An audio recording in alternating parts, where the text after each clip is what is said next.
Hey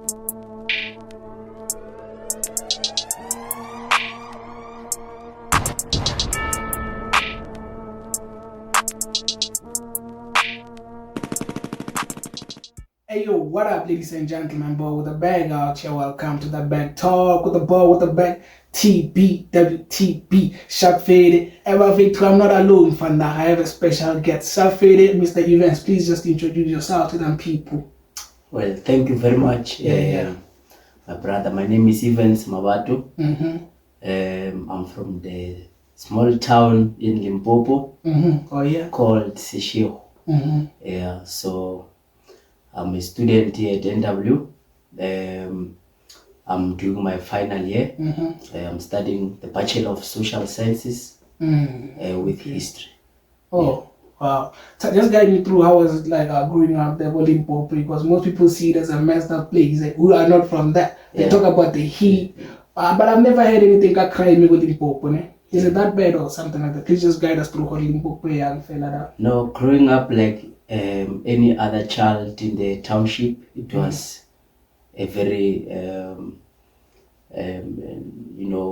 a good experience. We grew up in the township called Seshego, the township in Polokwane. The townships, as you know that normally the townships are full of crime. Seshego is not holy. It's like any other township such as Soweto. So Holengaka Seshego got me to experience a lot of things. You got to be exposed to people who are smoking drugs. You got to be exposed to people who are into alcohol abuse. Growing up there got me an experience. I mean, as much as I got an opportunity to at least go out of the township. I think I was in grade 9. That's where I got to go out of the township.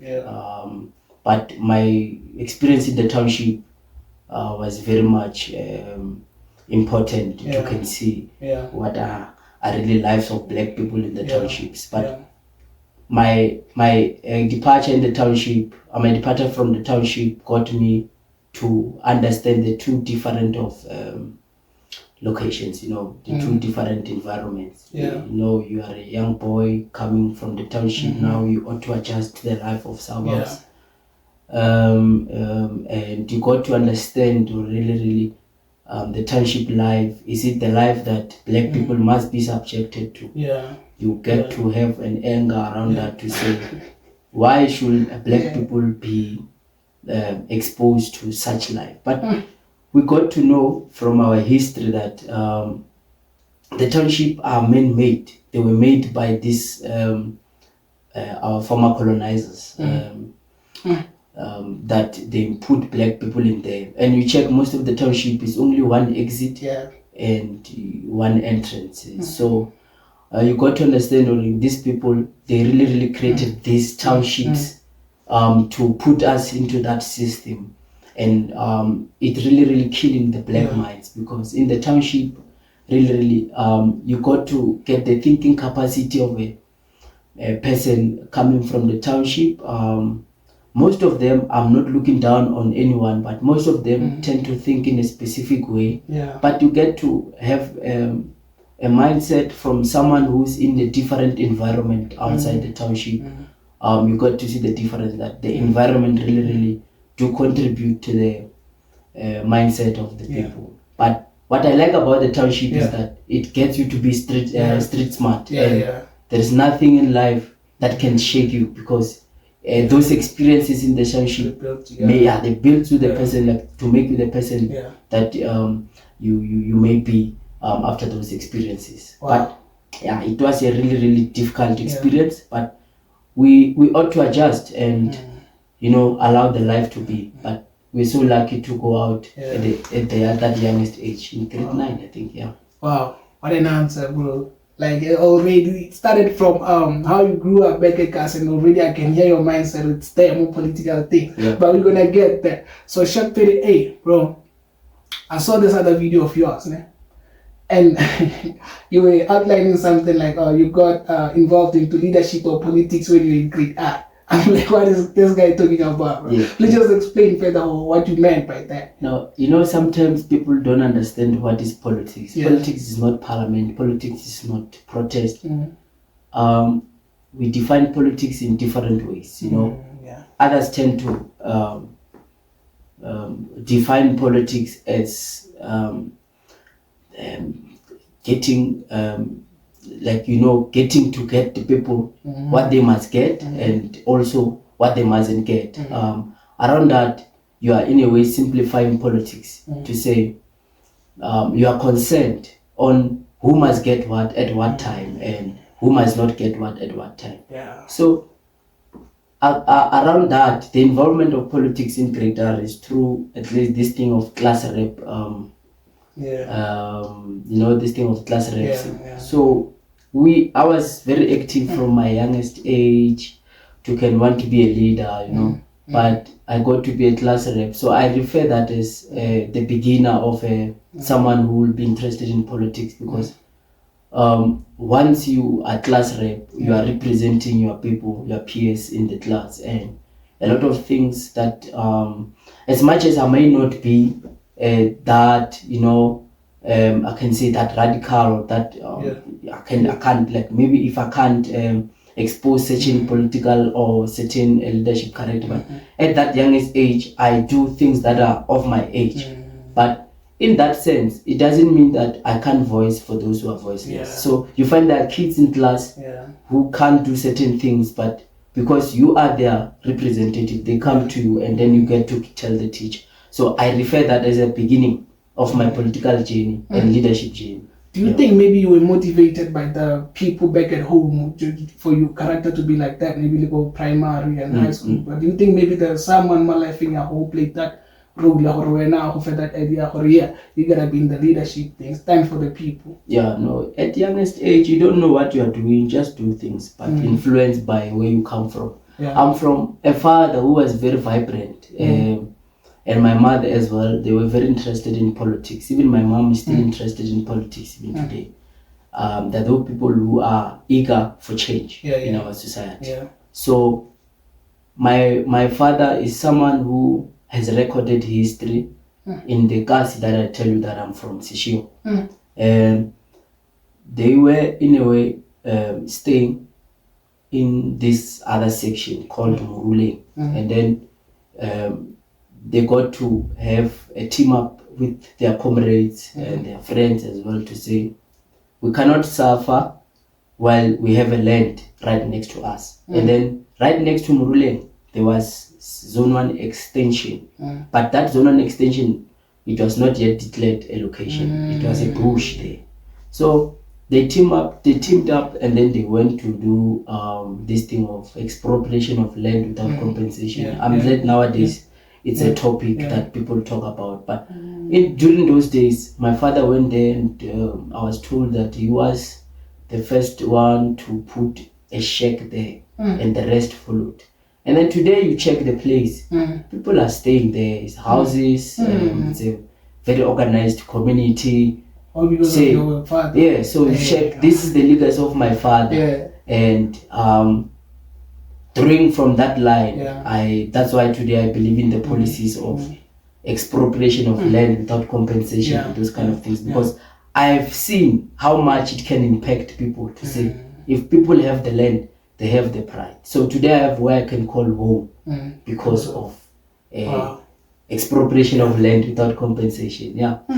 And don't you think this thing where leadership, this and that from grade R, I mean like bro, like I can't even recall what I was doing at grade R, bro. Don't you think that thing more your school level who affect maybe getting marks or something like that? Because I even saw this other video of you and you were preaching out there to the kids. I'm like, hey, this guy is a learner and is standing in front of everyone. No, that confidence, bro. When you grow up, there are certain things that you do at your level, but I feel like I was more advanced because of, the environment where you come from influences your behavior when you meet others. So I was someone who was always watching TV with my father. He would be watching news, and then I get an idea of what is happening. But at that time, the person who was mostly appearing like mostly on TV was the former premier of Limpopo called Slomlord. They used to talk a lot about him. So in that sense, I get inspiration. Oh, this person that's speaking a lot about him, so I want to be like him. And it happened that we were asked, that picture you're telling me and the video that we saw. Let's check.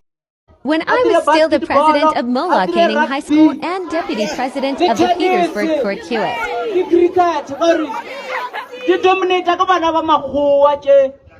And this anti empower the blacks because we're the black nation.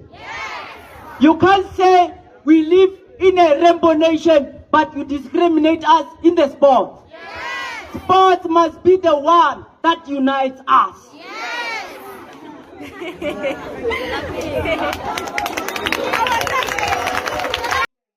More concerned, better confidence, and all that stuff, bro. In front of the teachers, man. I'm like, wow, this guy, No, there is my high school. There is another picture of me in grade R. I think it's mostly on my Facebook images. That was the beginning whereby I was telling the story about Silomlo, where we were asked, what do you want to be? And grab the mic.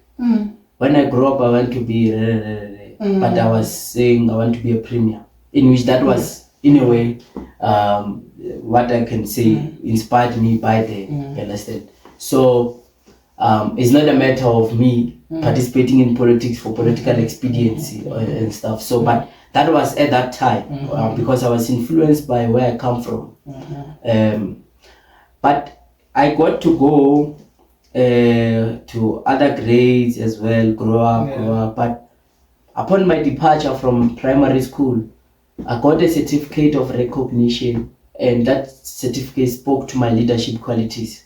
To say I was that person who did not leave after school. I could wait. We clean classes, we close the windows, make sure that the school windows, all of them are closed. But volunteering, I used to collect, there was this competition of kiwis. I used to collect kiwis, containers, and then we donate. The school get the money as well. I remember on our farewell, the very same day where I got the certificate. Prior that, in the preparation, we were tasked with recycling project. We have to go and collect card boxes, plastics, fill up. They gave each and every school this big thing that we put in. It's like a bin, but it's very big. So we were able to fill up that thing within 2 weeks because I was consistent to can influence other kids to bring those things, to also go out to the local shopping centers to go and collect those things, and we won. I think we won somewhere 20,000 or 10,000, and it got us an opportunity to be one of the luckiest grade 7s who could have food on their farewell. Remember, guys, schools out there, it's difficult, the budget, but us, we're privileged to can eat during our farewell. And then I also saw a picture of you, Julius Malema. I'm like, hey, no, man, it's like when your surroundings back in high school, it's like your influences in the person that you are today. Here's the picture, my brother. It's you there, like no, Julius. Going to high school. I was also more agitated into politics because immediately when I arrived, the RCL there, in my grade 8, did a strike. We say we demand right to learn. It's online. You can say you demand right to learn strike in Limpopo. You'll find it there on the paper. And you'll also see me on the first, on the what do you call front page. So in that sense, we were much more exposed to this activism. You understand? Growing up into high school life, you get to get the EFF being more vibrant in the country, preaching this political ideology of socialism. You get to understand the level of political field. You understand? You get to be exposed to such politics.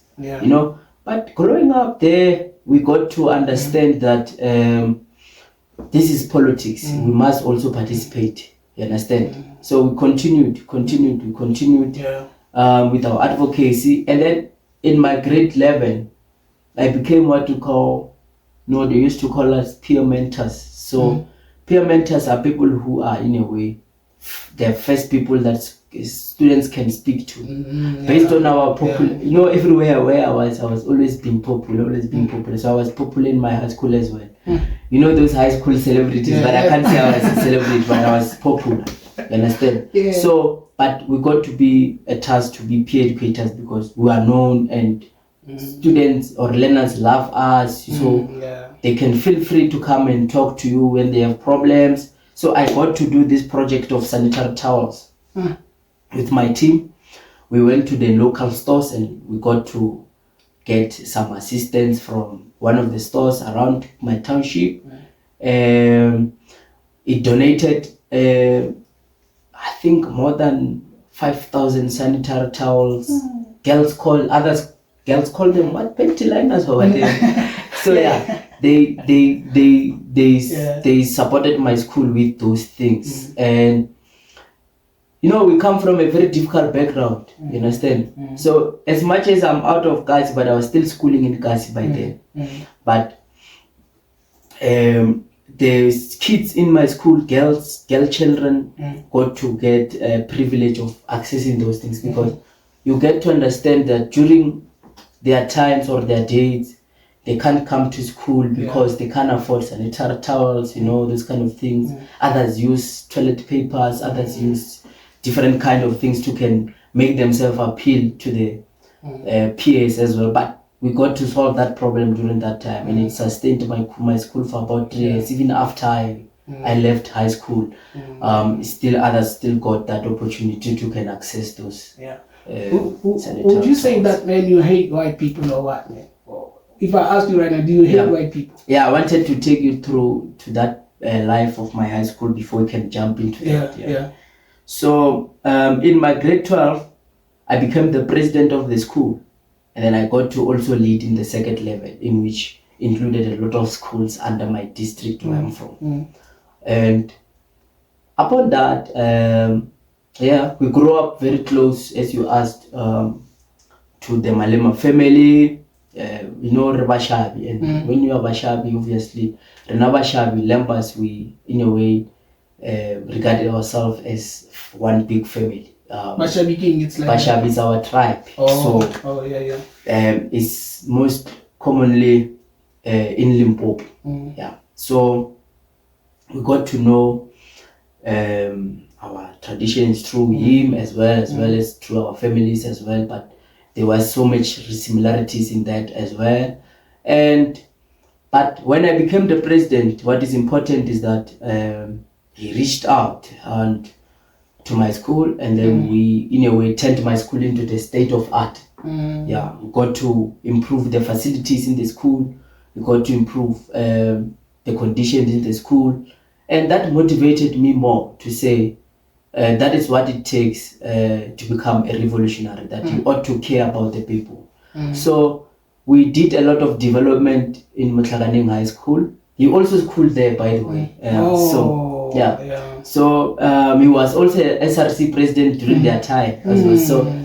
So we got to meet, we got to work on that project as well. And then now the school is the state of art as we speak. And the things that I did when I was still the president shocked people, because majority of LRC president couldn't do those things. It was during COVID as well. So, but we could do much during that time. What are some of the things that you did? I changed the uniform, bro. The uniform was changed. We did what we call uniform rebrand. Not really to get rid of the old one, but to introduce the new one. So we used to wear grey and white, and now we introduce the blue and white as well, to say, why should Kasi schools have a specific uniform, while at least public schools in town are wearing nice uniforms? So we needed to introduce that private school uniform into the Kasi school. So that got us to be more of change during our time in Yeah. And does Malema know you personally or something like that? Because when I was doing my research, I noticed there are a lot of pictures of Julius right there. No, he does know me. And he's one of the people who are grooming me politically, personally as well, to say I'm looking up to him. I am where I am today to can articulate like this because of I'm looking up to him. A very resilient, very strong and courageous man. Because, you know, my father left me when I was young. So he left to stay with another woman. Not really to say he's dead, but growing up, getting to have someone who's inspiring you to that extent, because you are used to having that political character being your inspiration. You now have to adopt another person to become your political mentor or something of that sort. But he really played a good role into shaping my political journey to where I am today. What's that one advice that he gave you that would be like, this one? The best thing that he usually emphasized, even to the public, is that you must pay attention to the smallest detail, and then that will definitely make your life very easy. Yeah, that's one thing that he normally utilizes to inspire people. Because the reason why I was asking, what do you hate white people? Is because remember that video in high school right there, when you were the leader, the president of this and that. It's like every statement of yours is like, we are against the whites. We are against the whites. No, it's not against the whites. And there's another video happening before you proceed. I'm sure you noticed it. You saw the video. This video with you. It was my first year. First year. It's like every time, bro. Let's just play it right now. I'm also gonna play it for the people right now. This land was taken by white people there by force. So how can you steal? How can you sell a stolen land? We work this land. You didn't work this land. The stolen land must be returned back from its rightful owners for equal redistribution. And we are not saying you are not going to benefit from that land. We are all going to benefit from that land. That is what we say. Please just elaborate on that. Okay, I do not hate white people. I don't have any hate on white people. But I hate what you call white supremacy and white privilege. Because certain race tend to feel like it's superior than a certain race. You find that white people who are racist tend to think that they're superior than black people. So that is what I always challenge to say. We are in the system whereby white people regard themselves as superior than black people. You get to see how much they have colonized Africa, how much damage they have done to Africa. They've created the matrix, they've created systems that are anti-Africa. And because a majority of us black people are not aware, when you tend to be against those systems, you get that race card to say you hate. I don't hate white people. I hate the system that they created, and I hate their white supremacist agenda as well. So you get to understand who committed colonialism is white people. You get to understand who are the imperialists is white people. You get to understand who are the people against the black unity are white people. So I do not hate white people. I hate the system that they created against black people, because we are today divided because of a white man's system. We are living into a white man's system, and majority of our black people are not aware of that. And that's one thing that I tend to preach, to say even the educational system that we are given serves the master, and who is the master in that case in the system is created to be a white man. So I do not hold any way hatred on any white person, but I strongly hate racist and white supremacist. That one I can't apologize for it. I hate white supremacist, I hate racist. But if we look back to the apartheid thing, it's not like you guys we couldn't fight. You had to fight back. So I see it as like maybe a game which you guys lost. So we just gotta accept that it was a game we lost, we move on. No, we can't accept, because here is a different generation. Fanon, in his writing, says each and every generation out of any abscond has to identify its generational mission, then choose whether they want to betray or fulfill the mission. So us, the current generation, Yeah. we ought to identify this generational mission, pursue it, because the forefathers, they've done to a certain extent. For example, I can just give you an example. As much as we are in this system, but there are certain things that we ought to do to be against this system, to fight the system, and in order for us to win this system, it's either we stay away from this system or we use this system against itself.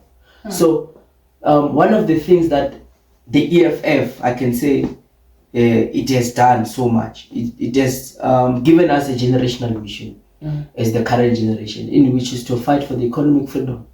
Because in South Africa, I'm not going to engage on the level of South African political system.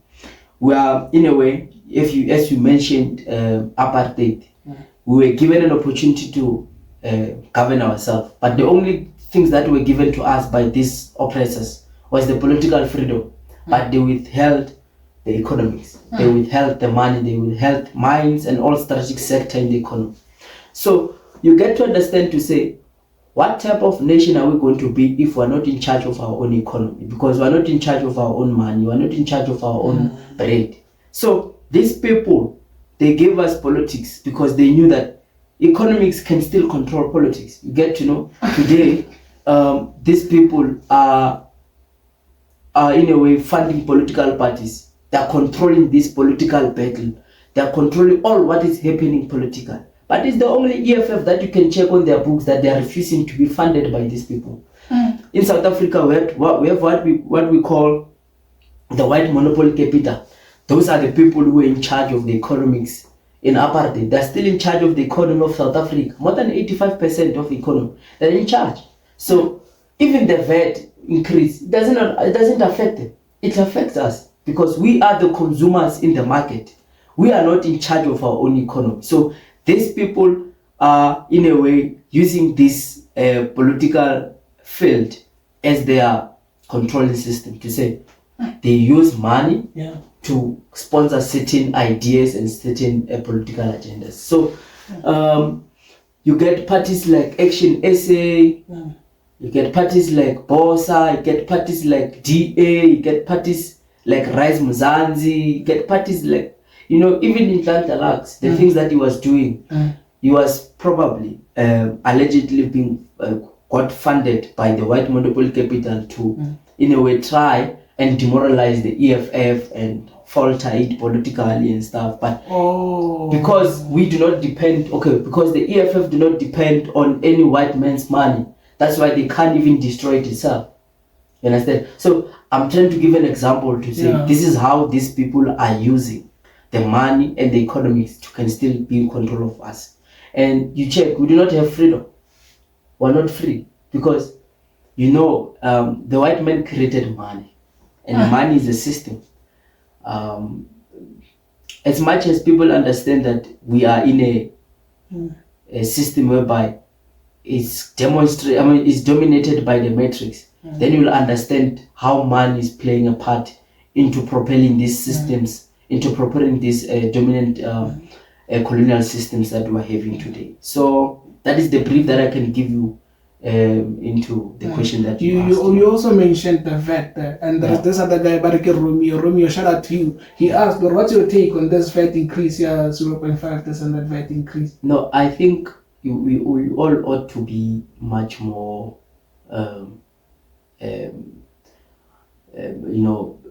considerate, and also got to understand why is this thing of VAT being done. You get to understand that the VAT increase is actually affecting the consumers. As I told you that in this economic system, who are the consumers? It's black people who are the consumers in this system. So they're in a way increasing to tax us as the consumers. But you ask a question to say, okay, you are taxing people who are poor. You are taxing people who are working class. You are taxing people who are, in a way, consumers in this system. But why don't you go and tax the corporate, the people who are, in a way, generating profit? Why are you taxing the people who are buyers? Why are you not taxing the people who are generating profit? So the best way that could be a solution to this tax thing is to tax the corporate system, is to tax a corporate sector, because corporate sector is the one with I can say proximity to the market. They're the ones who are generating the profit. So it's the best if they got taxed than the consumers, because the consumers are the buyers and the buyers are the working class. Lenin takes us together, deriving from the Marxism, that the bourgeoisie will always eat at the expense of the proletariats. So the proletariats are the people in South Africa, can say, are the black people and the working class and the poor as well. Those are the proletariats. And the bourgeoisies are those ones in the highest economic system, whereby they are the ones who are the producers, they are the ones in charge of the economy, as I've told you. In South Africa, we have those bourgeoisies. Why is South African president and the government not taxing the Rupert, the Oppenheimers, the Miner? Rather, they go and tax people who are not even in charge of the economy. So it's a mess in this economic system. That is my take on the tax. Yeah. Bro, okay, let's talk about this one. Yeah, that guy, the white guy right there. Yeah. You said we are both going to benefit if you give us back the land. How is it that, how are they going to benefit if they give you the land? What do you mean by that? My brother, we ought to understand that these white people do not want to be equal to us. And the best way to can beat them. Some of them, we can't just say. Okay. Yeah, majority of them do not want to be equal to us. That's the truth. The sum, it's majority. Okay, I can say majority of them, do not want to be equal to black people. Growing up, they're exposed to black people as nannies in the house, gardeners in the house. So you're saying I want to be equal to Pete, who is the gardener, as a white person. They tend to think, I'm going to be a gardener now. I'm going to be a nanny now. I'm going to be a housekeeper now. But the reality is that these people came to our land. They occupied our land and they're still eating from our land. And what are we doing as black people? Nothing. You understand? But it is only the EFF that is pushing and pursuing the agenda of the expropriation of land without compensation. My brother, I told you that once you have the land, you have the dignity. So, in terms of us taking the land and benefiting them, both of us, we're saying the state must be the custodian of the land. And then no white man must be owning a lot of hectares of land alone. And you get to understand that there is a land. There's so many land in South Africa whereby the owners are overseas. They left due to others even left during that time when Mandela was going to be a president because they were scared of him. They left. Ever since they left, the land is still vacant. You understand? So, but you get to see black people are in the squatter camps. Black people are living in the townships. Black people are living in the very, very squeezed land. They can't farm anymore. They can't produce their own foods anymore. You get to understand that the system is against a black man, and the black man itself is not aware that the system is against them. We are in a system whereby the white man has created it to benefit himself. But the best way to can do this is to find a way to elevate ourselves into the equality with them. They will leave us alone. Because that is not what they want. They don't want to be equal to us. No. Do you think EFF would be able to change that? And what makes you so sure, okay, EFF is the right party for that? The EFF strives through 7 cardinal pillars, and I'm going to just quote a few. You check its plan. It's for black people in majority, and it's for everyone who wants to be equal. It says, let's take the land, make the state the custodian of the land, and if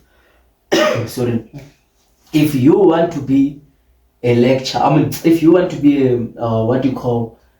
beauty parlor, you want to open a beauty parlor, you go and apply to the state, and the state gives you the land to do that. You don't have to buy the land. You understand? So if you want to farm, you go and apply to the state and farm. But once you are no longer going to pursue that ideology or that idea you had of a business.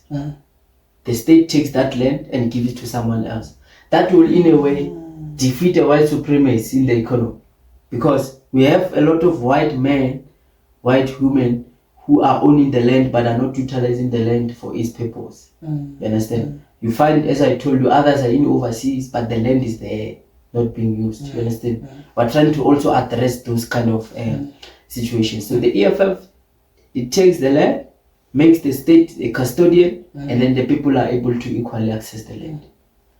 But we ought to make it equitable, because you find that when you make it equitable, we're in a way elevating others to a certain extent. To say, well, I want to elevate black people into the level of white people, into the economic system.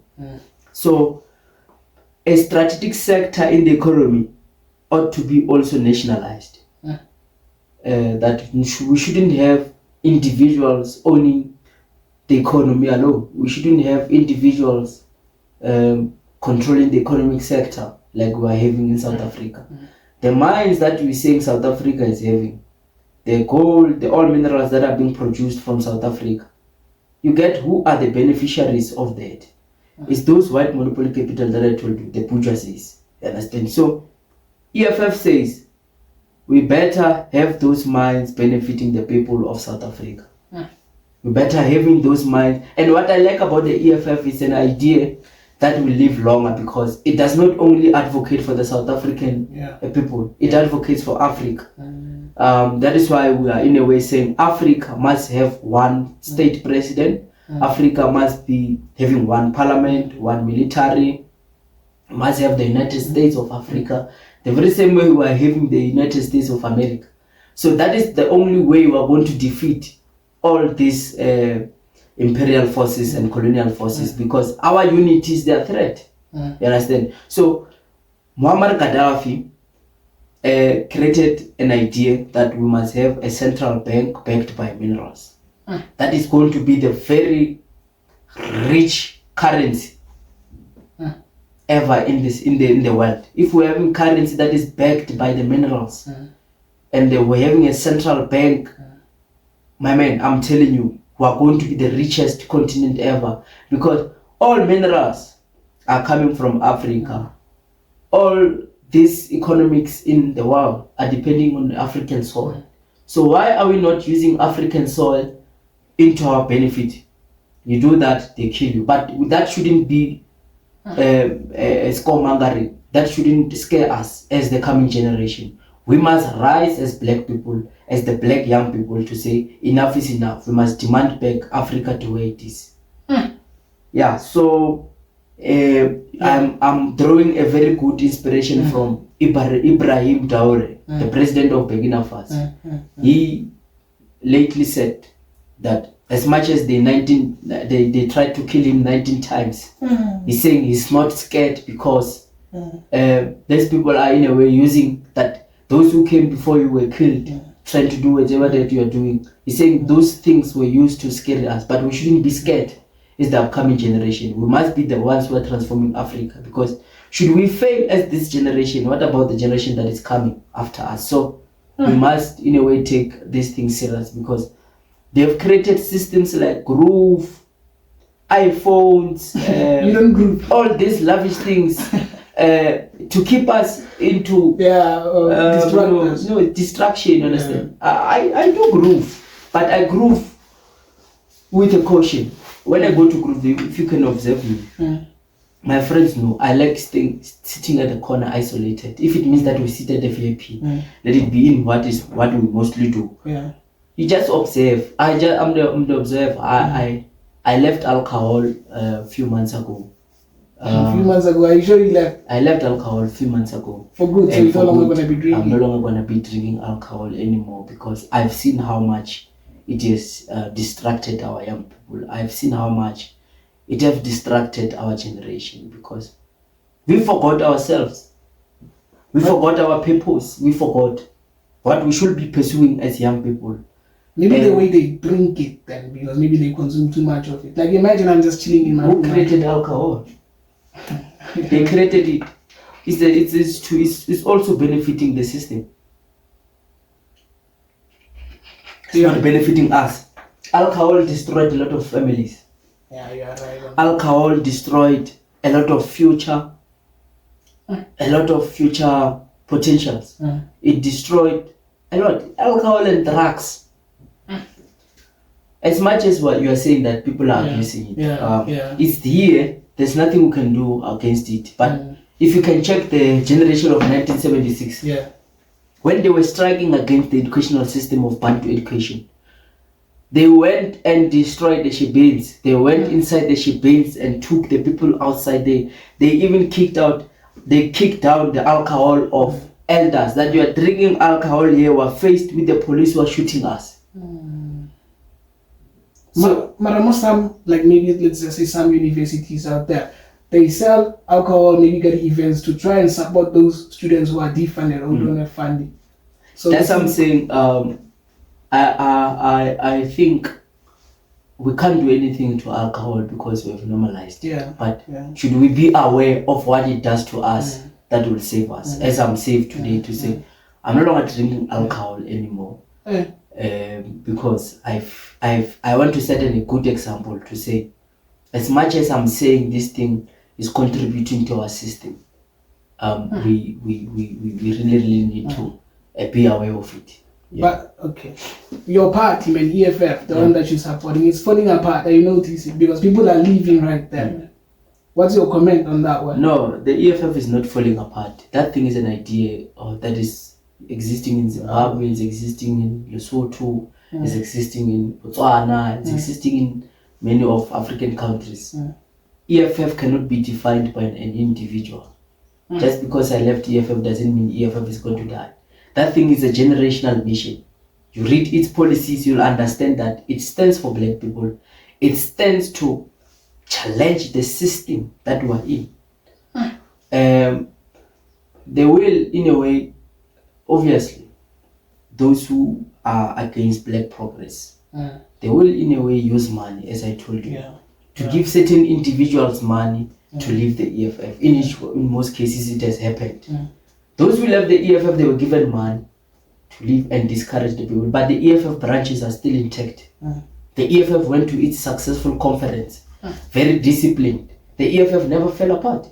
90% of the branches were there to elect the new leadership of the EFF, and in which that happened. So there's nothing that shows the sign that the EFF is dying. It will never die because it is in the identity of black people.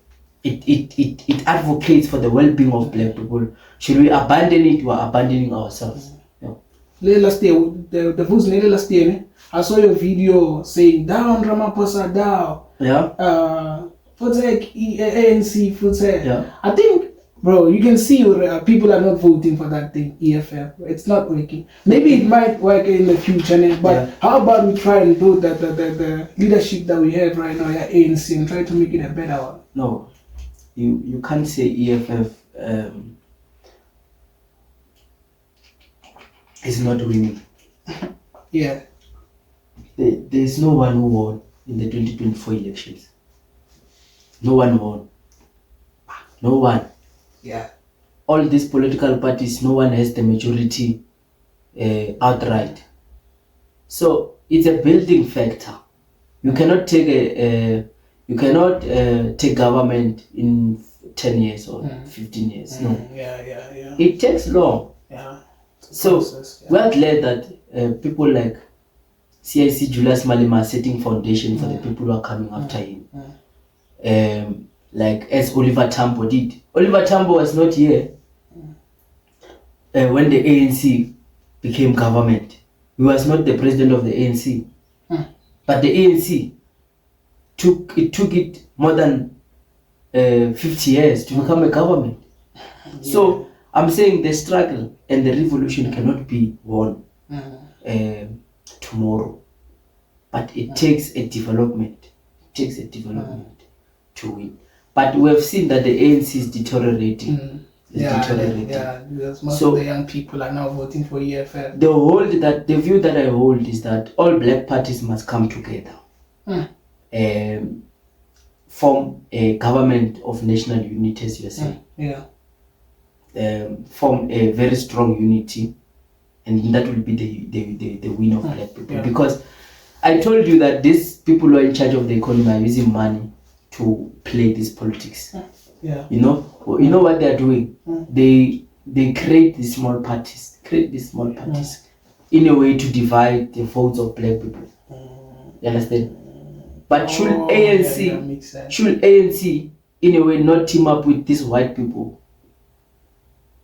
Get to understand that we really need a government that will represent a pro-black and a well-being of Africans. Will be fine. Because ANC in a way it has failed because it has been infiltrated by the enemy forces. Those white monopoly capitals through Cyril Ramaphosa, they were able to fund his campaign to become the president. That is a clear state capture. They gave a certain judges money to become protection to Ramaphosa when he's being taken to court. But no one is talking about it. The other ones with dollars, they give Ramaphosa money, he put dollars under mattress. But no one is talking about it. You understand? So I'm trying to give you an example that the political system of South Africa is controlled by those who are in charge of economics. So EFF is an economic freedom fighters. We're fighting for that economic freedom. Whatever those white people have, we want to go and take it and give it to everyone equally. Including the whites. Yeah, including everyone equally. And there is a question from this other person. Ari, we see the EFF from the other institutions, namely VUT, Univen, Limpopo, their full support from the motherboard. So why is the one in your campus not as strong and supported like that? What is camp? No, that person is lying. He's lying. Hey, you're lying. He's a typical liar. I think some of the electoral systems ought to be mainstreamed and understood. The electoral system of VUT and NW electoral system are not the same. We do get the support as the EFF, but the electoral system here hinder us from getting support from the motherboard. They're saying when you go to elections, you mustn't get a certain support from outside. Understand? And that is not important. But what is important is how we run our elections in NW. We got to be online, right?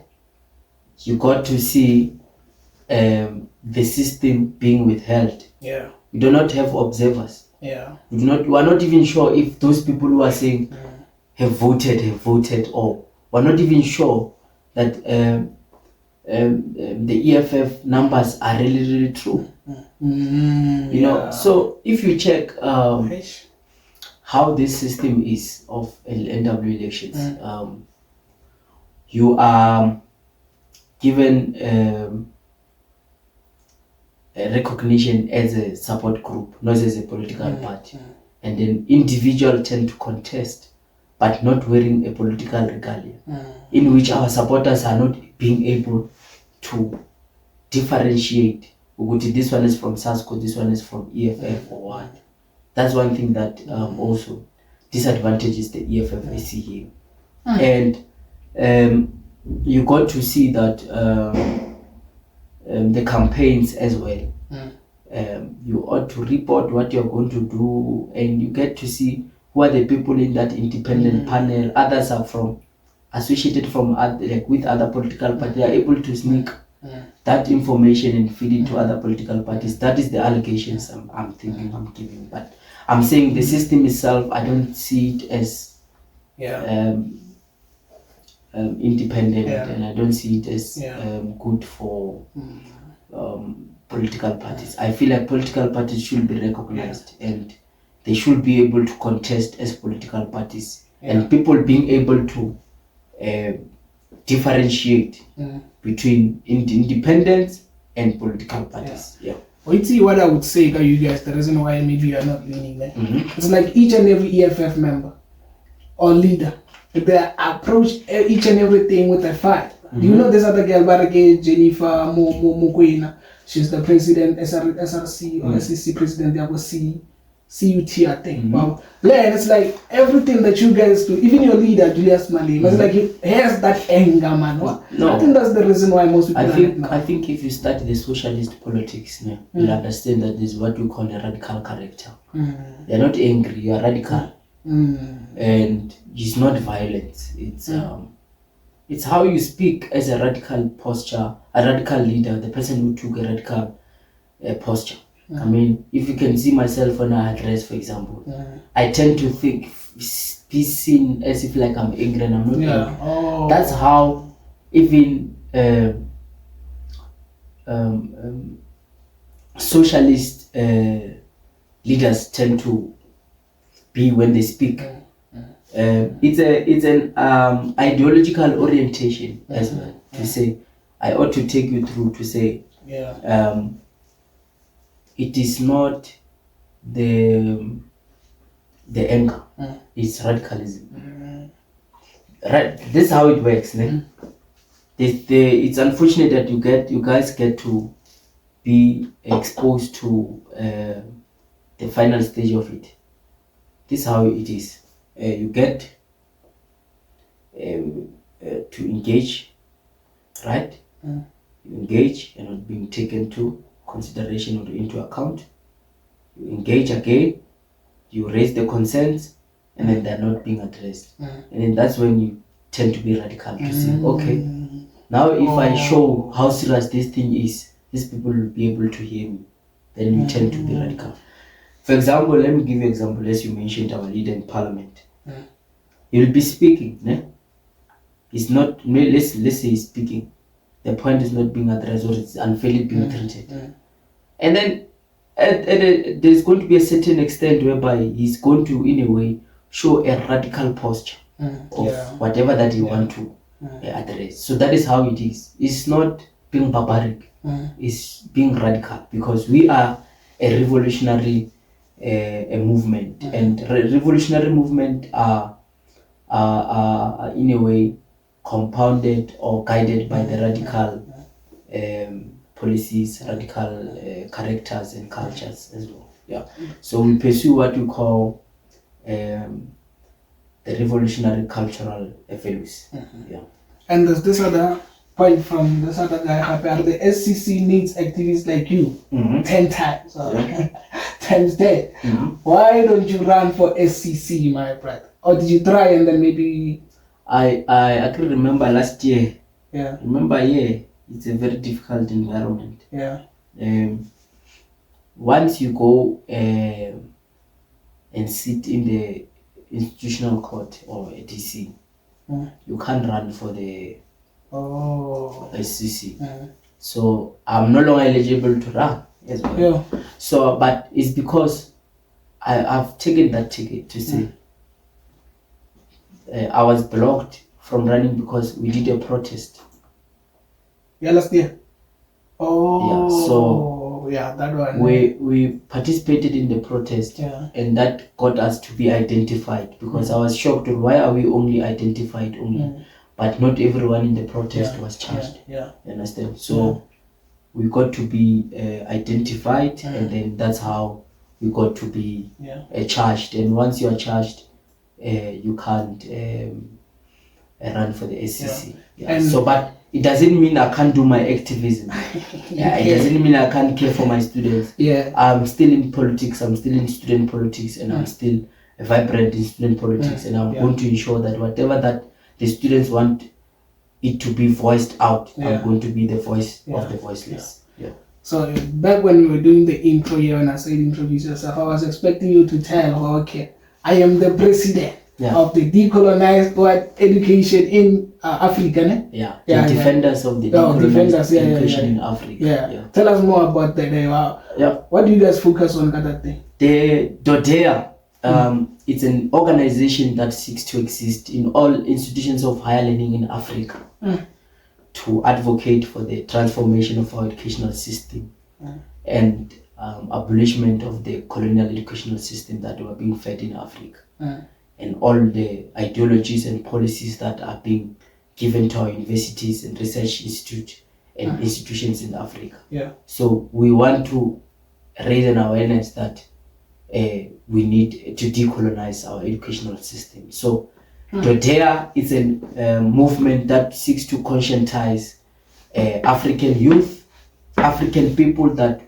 we are in a system and we also in the matrix, and also we are given the educational system that continue to benefit and sustain the matrix. Yeah, so Dodea serves as a foundation to African freedom, because if you can't free people from the institutions of learning, if you can't free them from there, they'll still continue being the beneficiary, the contributors to the success of the system. It starts with what we are being taught for us to be where we are, or to be where we want to be. So I'm saying this because Dodea seeks to be a vanguard in all institutions of higher learning, to advocate that the educational system must be changed and it must be decolonized, because you get to understand the educational system of Africa. We are not producers, we are the consumers. Let me just give you an example. We are being given an educational system whereby it does not teach us to produce certain things using our minerals. We rely on the West for production. The gold is being taken outside and come back as a chain, as a ring. Our educational system was studying the history of President of USA. We're studying the history of the Western. We're not studying our history. We're not being taught who we are. Because these people are scared to say, if we can discover who we are capable of, we'll be able to defeat them. They have faltered with our spirituality. They have faltered with our originality as black people, as Africans. So we tend to say even the African spirituality must be incorporated in the curriculum. We must be taught African spirituality. We must be taught where we come from. Whatever that Credo Muta was teaching, it must be incorporated in the institutions of higher learning. So we really need to change all the system.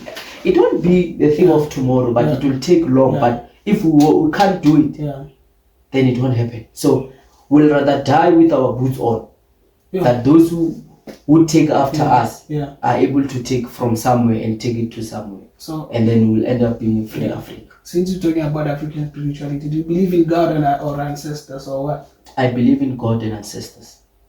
I don't differentiate the two. All right. The two belong to each other.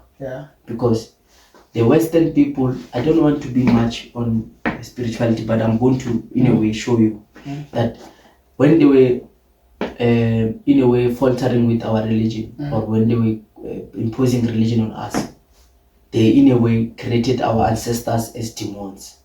You hear someone saying ancestors are demons and stuff, but the reality is that you can't say your own identity, your own blood is a demon. It means you are also a demon. Because our ancestors are our identity, they are our blood, they are our bloodline. So we believe that our ancestors and God really belong together. And religion is in a way contributing to get us forget where we come from. So I didn't want to dwell much on it, but our ancestors, you do not have to believe in them. They are within you. You don't have to believe in them. They are within you. And before I mentioned that when you are the ancestors, this and that, we wonder when you are your the thing that you are pushing, the one that you are president of, and you outline how Africans must be scrapped out as the medium of instruction, this and that. Why are you saying that? I want what Zulu right there. No, we want all languages, African languages, like but I want all African languages to be treated equal. Why should the language of the oppressor come? Look at now, we're speaking English. Why can't we have one language? And I recommend that Africa must have Maybe Zulu. No, it can be Zulu, but normally all these African scholars they recommend that what do you call this language? I tend to forget it, but that language. Yeah, more South Africa. Swahili. Oh. Swahili. It can unite all African because it's pro African. And whatever that you can find in all African languages, it's incorporated into Swahili. Swahili. So if we can make Swahili a continental language that unites all Africans, we're fine. Because we tend to have Africa whereby I get to Ghana, I have to speak English. Everywhere. It's like, yeah. Hey man, that's a problem sorry. That's a problem for real. Because we are also using English. But it's going to be a long process to get rid of that. It's not a long process if you can't start it. You know, you are like those people, né? Yeah. If you are supposed to go to the shop, you are laying on your bed. You say, it's a long way. Yeah. You're going to starve. You don't get anything. Yeah. But if you stand up from your bed and you face the road, you walk, you'll arrive. I mean, you have seen people went to Cape Town with bicycles. Yeah. Those guys. So there's no way where you can say it's far. Far is where we can't reach. But if we can take a journey and a step, because a journey of 1,000 miles begins with one step. If we can take one step, we'll be able to arrive where we want to arrive. Than to stay and say, kwafana and stuff. But maskatata action sayenza izinto siyenzeke sizoyenzakala. Yeah.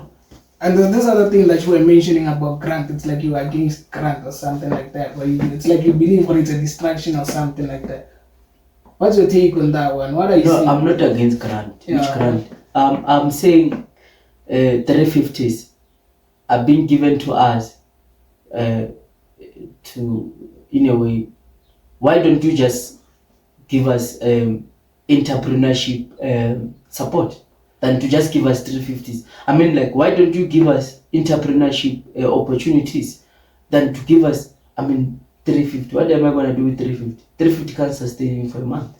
But if I have my own business, if I'm able to produce, look at the economy of China. There are no grants that are being given. People produce for themselves. And you check today, Trump is shaken by China's economy to its response when USA introduced these things of tariff. China said, we're going to switch off all the supplies that we've been giving to you to sustain your economy. It says it's going to plug them off if you impose tariffs, because China is the producer. So USA, in order for it to win this issue of tariffs, it ought to, in a way, build certain things itself. And to build those things, it will take them more than 20 years or somewhere 30 years there. But China has them already. China is advanced. So why don't we invest in the future of South Africa and Africa? Why do we give these people money instead of giving them opportunity to produce? The opportunity to contribute to the economy. I told you that the system tend to keep us as consumers.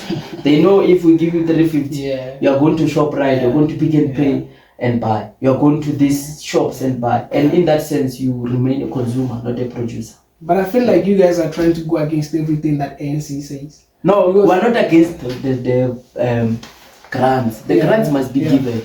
But in that sense, you can't just give us grants only. You must give us grants and also give us something that will impose, will improve the economic system of South Africa. Something that will improve the well-being of black people and Africans in particular. How about you also outline, when you want a system along, if a person has matric, you go straight to university. You don't have to apply this and that. Bro, like, how come? Because it's gonna be a lot of people more varsity, increases the number of unemployment more South Africa. No, we're saying we want a child not to struggle to access the school. Okay, they can struggle to get the job. No. Even if because even it's when gonna the be a job- lot of people, right? As No, long as you have we rather have people who are educated. and not windy. Yeah, and we're saying, as much as I'm saying that we need to decolonize and improve our educational system, we can have education, people get educated, but if the educational system is not the one that empowers them to become the producers in the economy, we won't go anywhere. But if they can be mainly in the universities and they are going to learn how to produce and benefit the economy and themselves, then we're fine. Takes us back to that point. Yeah. So if you can check whatever that you are referring to, I said we need a decolonized, well-resourced education that is going to allow people to access it regardless of whether you qualify or not. For as long as you want to learn a certain thing, why should you have a qualification? It means you are being restricted to a certain aspects of production. Yeah. What do you think needs to be done, just to wrap it up? What do you think needs to be done more South Africa so that it can be a better place? I heard you at some video saying that Africa needs to unite, to have one president, the whole of Africa, this and that. What do you think, fella, must be done, fella? Is it the same thing? In Africa? Yeah. Yeah. For us to be strong. I'm still going to maintain that, to say Africa must have one currency, one central bank backed by its minerals. Africa must have one president. It must have the United States of Africa forming a country. It must have one army. It must have one voice. That's how we're going to succeed as Africans, because our division is the win for the colonizer and the oppressor and the imperialist. So that is why our unit is their threat. Look at America. America is the states that came together to form a country. Why not doing that with Africa? We must have the United States of Africa. One president, one government, one African governing system, empowered by our own identity. We must have Africa that is going to rule the entire world, because God has blessed us with all what we have in Africa. God has blessed African soil to extent whereby all these countries that you see, all these continents that you see, depends on African soil to survive. Africa can produce its own food. We don't need those people. Either they've introduced certain things that you can think that we need them. We don't need them. Even if they can take their iPhones away, we don't need them. Africa is capable to create its own cell phones. It's capable of creating its own cars.